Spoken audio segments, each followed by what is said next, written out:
Coming up on this episode of Swing Nation, we've got Lindy Hop on CBS Sunday Morning, physics in Lindy Hop, and the video from Montreal Swing Riot you've got to see. Swing Nation, episode 60, starts now. Hit that jive, close the door, get the carpet off the floor. Swing Nation, people grooving together. Truck on down, pimp your stroll, put some jelly on that roll. Swing Nation, people grooving together. Hey, welcome to Swing Nation, episode 60 for October the 8th. Happy October, you guys. Hi. Happy October once again. Once again. I can't believe it. Yeah. Every year it comes around this time. Yeah. We had a show last week in October. Yes. I can't remember things like dates. I know. Yeah, dates are hard. They're very Time hard. is all relative. But we are always here. I am one of your hosts, Rick Matic, joined by the lovely Spuds and the equally lovely Zucker Punch. I like that. Yeah. Yeah? Equally lovely. Good. How about that? Can I let you guys know that it's National Pierogi Day? I love pierogies. I can't do pierogies. Thanks I for know. bringing it up. You can't do pierogies. I don't eat pierogies. And I don't know where to get pierogies. If you live in San Francisco, you know where to get good pierogies. Rickomatic at Yehoodi.com. Do you know where to get a pierogi, Jim? I have no clue. If you're out there and you're going to make me gluten-free pierogies, Very important. I'm all about it. Also, I recently gave up eating pig. What? Eating pig? Yeah. Aren't you like a vegan nothing eater? No. Terryism? No. No. No. Omnivore. Oh, But not a gluten. But now I'm going to be a not gluten-ite. stupivore. supervore. Stupivore. Dun, dun, dun. Oh, I thought you said supervore. Stupivore, eating only the non-intelligent animals, but that's hard to do. It's hard to say like what's intelligent, what's not, because like from my standpoint, I am human, and what I acknowledge as smart is not necessarily universally so. But anyway. Hi guys. That's awesome. I'm actually trying to do a meatless day, but I haven't figured out what day is meatless. So A meatless day. Wow. Yeah, you're supposed to do like meatless Monday, but I didn't want to do Monday, so I missed that one. So I'm going to do a different day. Yeah, it's astounding. So we in California are having a little bit of a problem with water where we don't have any. And so we're finally getting to a place where people are like, maybe don't water your lawns, maybe limit your showers to like under 20 minutes. And another thing that you can do to conserve water is to eat less meat, fewer meat products, because so much water goes into maintaining those animals and stuff. So Yes. vegetarians actually waste a lot less water, apparently. Things you learn. So many reasons why they're better people. Okay, that was a weird public service announcement. All right, let's get on with our Which show. is related to Lindy Hop no, Sure. I'm not even going to try. Okay, we got actually a number of quick bits. Thank you. Spuzz didn't want us to do that one. He wants it to be an occasional thing. No, I love that. Shoulda-da-da-da. Shoulda-da-da-da. Go ahead. You kids do the thing with the shoulda-da-da. Just do it like it's nothing though. Do it like it's nothing. Okay, that's never Do going it, to all happen. right. Do it right. We failed. Baby, we can do Okay. it. Go ahead, Rick. What's this deal with Mark Kihara? What is the deal with him? Mark Kihara, a very, very nice dancer, great MC at a lot of events. Apparently, there was a journalist in Seattle who was claiming that Lindy Hop was too hard and that it would take too long to get good at it. And Mark was like, I'm up to the challenge. I will teach you how to Lindy Hop in just 1 hour, in just 60 minutes. And then the journalist learned from him, and she wrote about it on SeattleTimes.com. And apparently she said that she actually learned quite a bit of Lindy Hop in 1 hour. So good job, Mark. Yeah. Okay. So the really cool thing about this is if you read between the lines of what she says in the article, she obviously has learned from Mark and doesn't know a whole lot about Lindy Hop, but she mentions that Mark says that there are 3 gears in Lindy Hop. And so it becomes clear that she's having trouble switching between the rhythm of the first and the second. So I think that makes it likely 6 count and 8 count are the first 2, and then Charleston is the third. So what she's saying is Mark Kihara taught her 6 count, 8 count, and Charleston in 1 hour. And at the Wow. 920 special right now, we're like doing a lot of stuff about how to teach an efficient and fun 30-minute lesson to people and give them like stuff that they can use on the dance floor. So hard. I feel like we just need to like call Mark Kihara and be like, how did you get that much material in an hour? Because surely if you can do that in an hour, we can do one of the 3 in 30 minutes. It's coffee. All right. Next question. No, Mark is cool. Yeah. There's Who else is cool? Yeah. Kale. Kale, go ahead, go for it. Sure. If you've been to Harang or spent any time in the international circuit, you know Kalle Johansson, a beloved Swedish Lindy Hopper, particularly very much with the ladies, but right, Rock and roll kind of guy. Really just brings the fun wherever he's at. He has been caring for his ailing mother, who suffered a stroke a couple of years ago, and now there's a fundraiser to support research into stroke treatment and care for the elderly in Sweden. So if you're interested in kind of showing some love to Kalle, then there's a little fundraiser. We'll post the link in the show notes for him just to kind of support, obviously, a really important cause. That's a great picture. Yeah. Yeah, and I feel like this kind of thing, so there's a lot of things out there that's like, you know, GoFundMe this or Indiegogo that or Kickstart this or Yeah. whatever.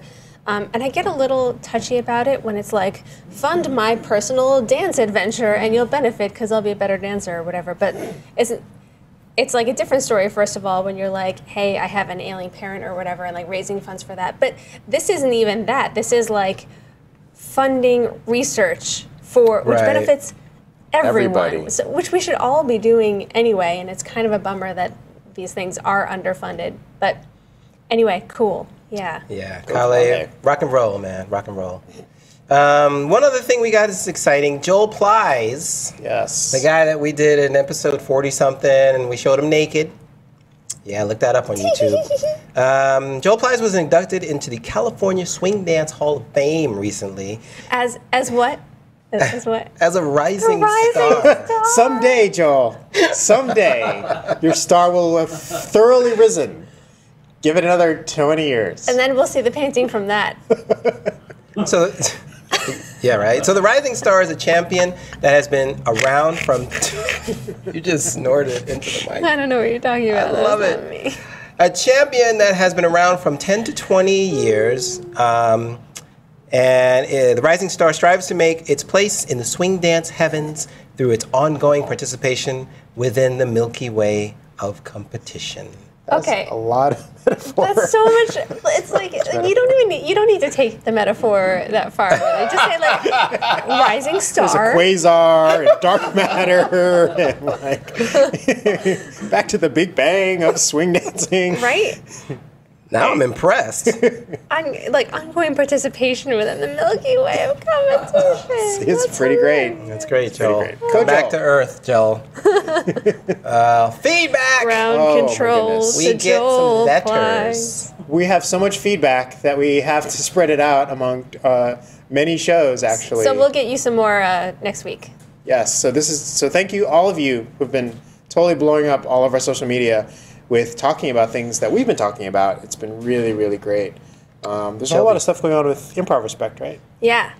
I hope that this conversation continues for a very yeah. long time. You want to hit the first and I'll hit the Go for it. second? Or Sure. whatever. So on our YouTube, Shelby Johnson writes about, so glad you all touched on Improv Respect and highlighted that couple from All Stars Strictly, but the first place couple from the All Stars division did the exact same choreography both nights as well. I agree with Carl that not allowing music to inspire you is pretty disrespectful, especially with how hard Jonathan Stout's Campus 5 swings. I watched some ILT comps just to hear the music. Wow. Thanks, Shelby. Yeah. What do you The think? music was really good. Yeah. Yeah, I mean, it's hard to disagree with someone who agrees with me. I agree. Well, thank you, Spuds. All right. Chris Nickel commented on YouTube saying, competitors will always do what they see being rewarded. For sure. Judges will reward what looks best out there, which is always a very subjective thing, and apparently not always following the description of the contest. It's up to the organizers to give clear guidelines about what they want, and that's what judges' meetings are for. So those guidelines have to be passed on to dancers in competition meetings as well. and that there's no real need to change the format of the contest. Just don't assume that judges and dancers will know what the framework is. I agree that that's one way to solve the problem, is to like give judges guidelines about what they're looking for, but I'm pretty sure that the organizers of ILHC were trying to avoid something like what happened at ALHC, where you're like, you know, DQ for not enough Lindy content, or, you know, whatever. Do you think that they're like going too hard left now? Is it like anything goes, you can't get disqualified, so therefore, I mean, I know that's maybe it's a different subject. So I think the problem is that they're running the contest like anything goes, you guys are in charge of what you want to see, but that doesn't match up with what as Chris says, doesn't match up with what the rules say. Whereas like Showdown, for example, makes no bones about the fact that there aren't really rules, like anything goes. And so if you do choreography in a competition that doesn't say anything. At the Ultimate Lindy Hop Showdown. Yeah. Then, all right, you know, you're not like breaking the rules if there aren't any rules. So yeah, maybe that's one way to do it. I can't really argue with that. Don't worry, I'll argue with everything else later. Jim says I'm on a roll tonight. What else we got? This one. Yes. This one. This mother booper here. Okay, I'm sorry, I'm taking this one. Go for it. Who was this, Who's by this the way? from? It was from someone who does not wish to be disclosed. Oh, okay. Someone who doesn't wish to be and disclosed I know who it is. said about the Lindy World Cup thing that we did. I'm surprised you, me, Zucker Punch, did not directly bring up the economic implications of these events and trips costing people money. Does the prize end up going to whomever is a badass and B, can afford to travel the world, take time off work, pay comp fees, etc.?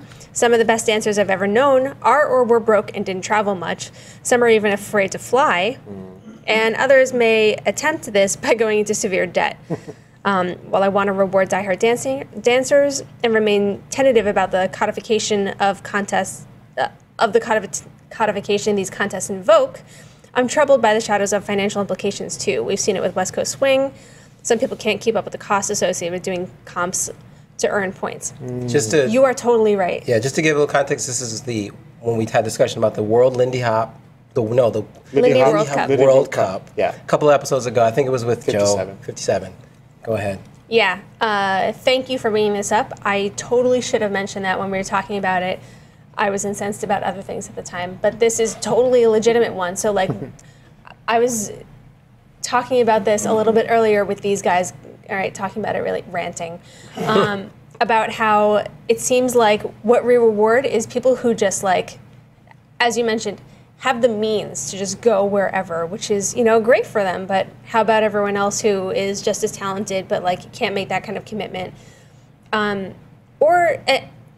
as you also mentioned, just people who are like willing to go into terrible debt or have like a horrible quality of life to funnel all of their money into this thing. So is that, I mean, determination is great, but like, is that the defining qualification that we want in our dancers, aside from like, you know, being supported by parents or like, you know, making a fortune in engineering or something like that?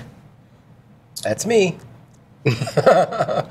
I mean, you know, I'm as guilty of that as anyone else. I happen to choose a job that like lets me travel more than other ones do. So does that mean that I'm, you know, more deserving of awards? Yeah. And so it's like fine if it's like a one-off event or whatever, but I totally agree that when it comes to points that accumulate from event to event, that totally puts people who can't travel as much at a severe disadvantage. Yep. Thanks for sharing that comment, because I was not on that show, and I was totally thinking that myself. So if you have other feedback about other issues that we bring up in the show, there are many ways to get a hold of us. Just stay tuned for the end of our show when we talk about all the many ways to contact us. Yeah, tell me all the things that I should have said and didn't, because totally worth it. Then we get to say it again. Now, let's get to some new stuff, right? We are super excited that we got word of this a few weeks before it aired, that CBS was going to be doing a Sunday morning special, Sunday morning special featuring Lindy Hop. I think they'd actually been recording this like over the summer. It felt like 1999 again. When Lindy Hop was in the mainstream and always on television. Exactly. So apparently there was some issues with getting it broadcast, and then it ended up online. So we actually, Wait, it never went on air? No, it never went online Oh, online. because they didn't. So there's some rights issues. Oh, okay. But we have a copy of it anyway that we can show you. Yeah, my dad called me about this weekend. He was like, hey, I saw Lindy Hop on CBS Sunday Morning, which I watch all the time. And I was like, yeah, I used to watch that with you when I was like 7. He's like, yeah, well. Thanks for telling me I'm old, It's daughter. definitely a thing that your parents and your grandparents will be telling you about. Isn't that thing that you do? So yeah, let's take a little look at this cool feature that they did on Our Dance.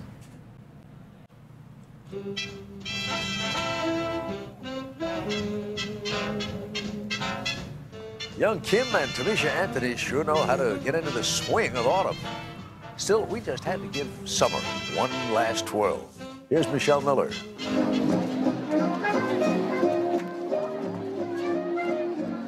Dancing under the stars can be enchanting, romantic, and on nights like this, timeless. We love dancing. Swing makes you happy. Every year in parks across the country, bands strike up tunes from a bygone era. And dancers of all ages start to swing. It's the greatest social dance in the world because everybody around the world can swing. Give me the beat. Norma Miller. You guys got. Oh, you can't have Norma without having the beat. asking for the beat. It's the beat. I'm adding the drums. I couldn't tell. She doesn't do that. Yeah, she doesn't do that part. Yes, a lot of it actually does focus on Norma Miller, as well as Cynthia Millman gets a little segment talking about her work with Frankie. And there's a lot of shout outs to different scenes. You got to look fast or you miss it. But New York, San Francisco, Grand Rapids, and Chicago all got little clips in there. And there's actually a much longer feature on their website where they talk more about Lindy Hop and have some other clips of, including I think Chaz leading one of the commentators in an aerial. It's really, really cute. Oh yeah, he does the over the back. Yeah. Holy smokes, you don't want to see that. Ooh, that just looked like it was gonna hurt. Not because Chaz, because whatever. Because what? Because the lady. I mean, really. Okay. All right. So, that's pretty cool. We've got other stuff to talk about that hopefully won't involve Manu making strange remarks about. But when you watch it, people, you're gonna be like, "Oh, she's gonna die!" Like, that's what Air Steps is all about. Is they gonna die? No. Yay, they didn't die. Great. And in other news, did you guys know that there's physics in Lindy Hop? No. Shut the front door. Way. I know, right? This is like a revelation. Okay, I'm being a little snarky there. I'm sorry. A little bit. Fellow Lindy Hopper Leo, someone else pronounce his last name. Where is it? Alexiev. Alexiev. Cool. Yeah, that guy. We'll go with that. Has a website, and he's been playing around recently with an accelerometer and like gyroscope data on Lindy Hoppers, and we've got some video. We don't have some video? No, we do. I'm have just some telling video. Jim he doesn't have to cut to my computer. Sorry. Oh. We have some video which shows side by side the dancing and the data that's being recorded. I don't know what's going on. Yeah. So What are the top squiggles? plot is acceleration. Hold on, Rick, your thing is over the. Go. Thanks. Acceleration over the last 8 seconds of the dance. So this is magnitude. The left one in the middle is a frequency spectrum of that same 8-second acceleration window. The one on the right in the middle is a frequency spectrum of all the data up to this point in the dance, so it'll be cumulative. And in the bottom is angular velocity, or on the vertical axis for the follow. So I think that means movement across the floor, I think. Positive values correspond to counterclockwise rotation. Negative values give clockwise rotation. So And therefore, that's cool and all. somebody tried to do some science with his Lindy Okay, Hop. so listen, I know that we are all huge nerds. I get that. I am totally a huge nerd too. Physics up to a certain point is useful for giving people an understanding of how they interact with the world around them. Up to a certain point. When you put a gyroscope on people, it's not meaningful information. What purpose does this serve? So this post, and we'll have a link somewhere for you to find, says this is a... Yeah, we'll put a link up. You all right? Yes. Remember, there's physics in anger. So this says, no theory of Lindy Hop can be complete without describing its wave properties. I can think of many theories of Lindy Hop that are complete without describing its wave properties. This sounds like, to me, like a really good song title without a song.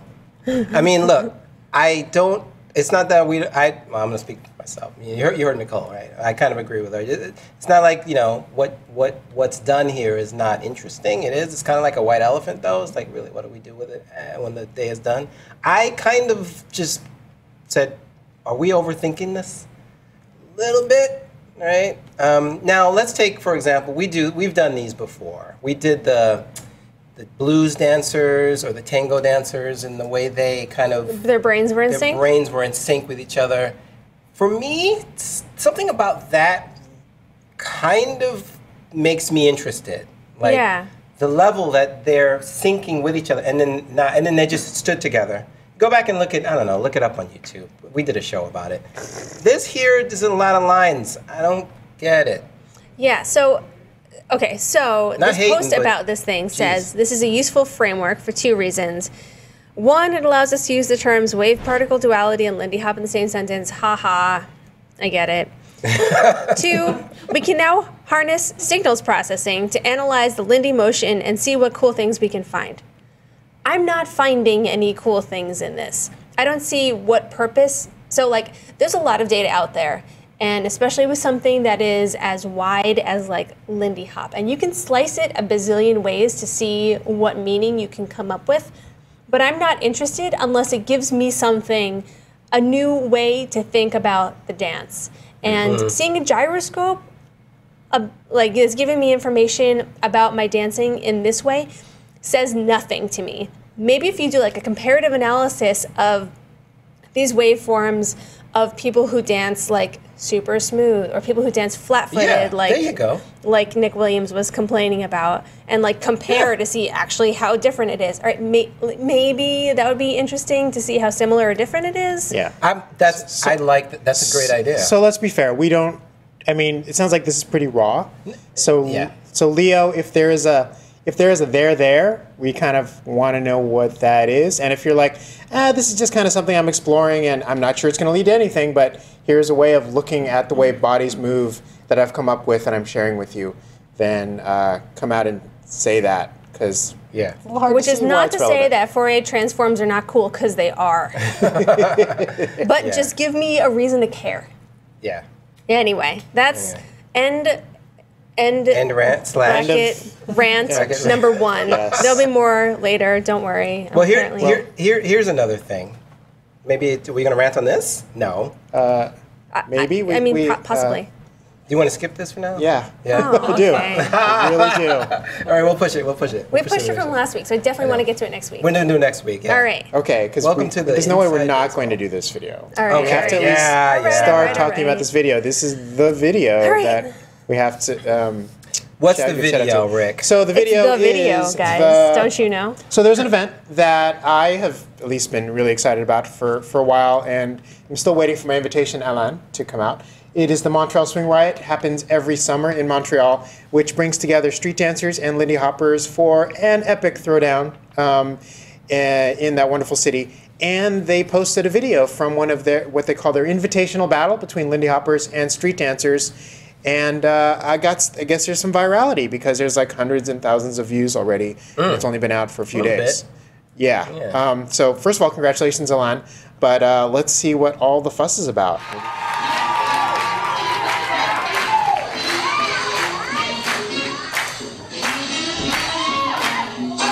So this is Lindy Hoppers versus the street dancers. And this is obviously the street dancers here. Yes.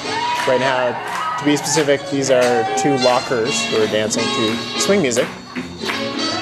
And then in other segments, you'll see swing dancers dancing to hip hop music.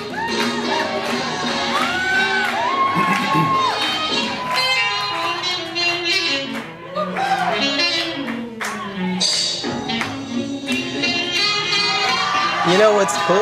Like, for a minute, I didn't know that the street dancers were dancing to swing music. Yeah. Because I'm so used to hearing swing music. Yeah. I'm like, why would they pick this song? Oh. Okay, we're gonna have to stay up. Yeah. What do we want to? So, yeah, a little bit of context. There were 3 rounds, at least in this segment of the battle.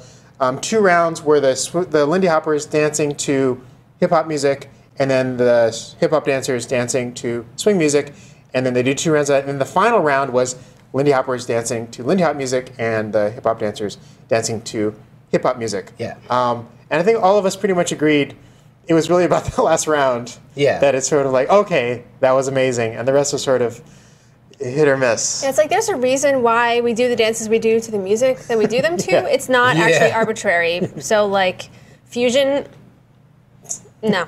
You know, Lindy Hop to like music that swings, hip hop to like modern hip hop. Yeah, there's a whole range of things that you could do hip hop to, but it is a limited range. Yeah. You make know, a it's really, not like infinitely long. You make a really good point because you just kind of changed my view. Because I was cringing at the Lindy Hoppers in the beginning dancing to hip hop. But it's because they don't fit too much. They naturally don't fit too much. Yeah. Right?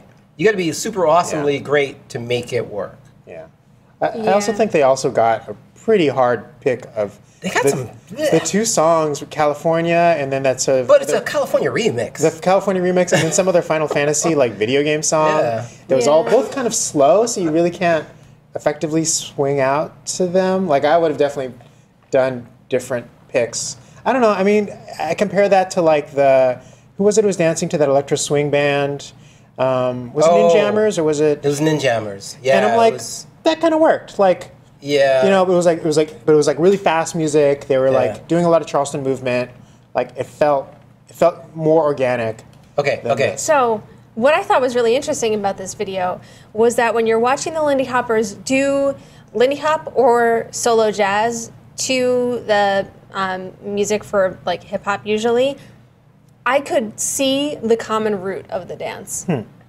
When the Lindy Hoppers were trying to do hip hop, I lost it. I actually crawled underneath my table.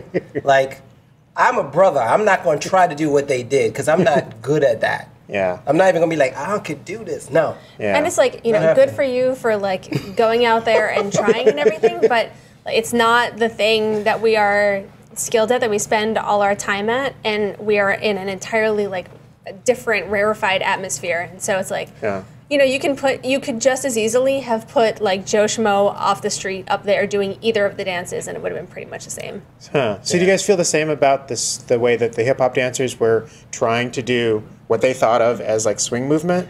I made a note before the show is that the hip hoppers, I saw they were doing a lot of this. Yeah. And no one did that on the Lindy Hop side. It's like they did kicky. Maybe it was a Charleston move that they saw. I mean, that caricature of like, you know, this thing, it is real though. Like, it is real. From it is the real. first time around. So, you know, I kind of understand that. But yeah, I kind of cringed when they tried to do like authentic solo jazz.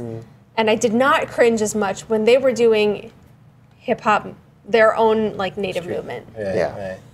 So there's, you know, the music juxtaposition was like annoying, but Can I just say before you say, everybody killed it at the end. Yeah. Everybody murdered it at the end. The Lindy Hoppers came out and destroyed, and the hip hoppers came out, or the street dancers came out and destroyed. Absolutely. Watch that part, because that was a shiznit. Yeah, don't get deterred if you're watching going, oh, this is really hard to watch. 15 minutes long. Skip forward a little bit. Either skip forward or just go right to the... Yeah, or go right to the end. But the other thing that we wanted to mention is that like this thing is blowing up on Reddit and on the YouTube comments. Lots of people who probably wouldn't normally know what the hell Lindy Hop is are watching this and going like, this is an amazing dance. I really need to learn how to swing dance. So, like, I think that shows the value of what the organizers of Swing Riot are trying to do in connecting sort of what is more commonly known as a vernacular dance and a street dance to Lindy Hop, which also has its roots as a street dance and a vernacular dance.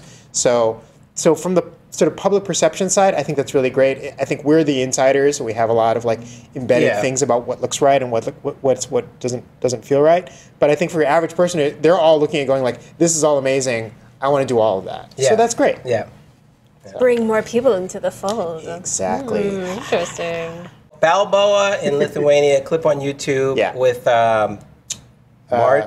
Martinez and Lena at the Hoppers Inn Studio. We're going to run that at the end of the show. But Beautiful video. We got to go. Too many awesomeness things. Yeah. Too many of the things. Who's so coming out? thank you guys so much for You joining always send us. this out. Rick, you do it. Yes, She's what too she good at said. it. Thank you for watching another episode of SwingNation. And if you would like to reach us, there are so many ways to reach us, and all of them are equally good. Of course, the email, news@yehoodi.com. You can Facebook us on Yehoodi or SwingNation. Tweet us at Yehoodi, at Spuds, at Sucker Punch, at Rookomatic. And of course, you can subscribe to us on the YouTubes. Do a search for Yehoodi. And of course, call us 201-984-SHOW, 201-984-7469. And of course, we wanted to then give a little shout out to our buddy Jim, who makes these wonderful Frankie Manning covers for your e-reader device. Man, that's so cool. So sweet. If you haven't got one, you really need to get one. We'll post it in the show notes where you can get one. They're handmade and they are Yes, go to quality. the thing down there. But until then, join us next week for another episode of Swing Nation. Thank you guys. Bye.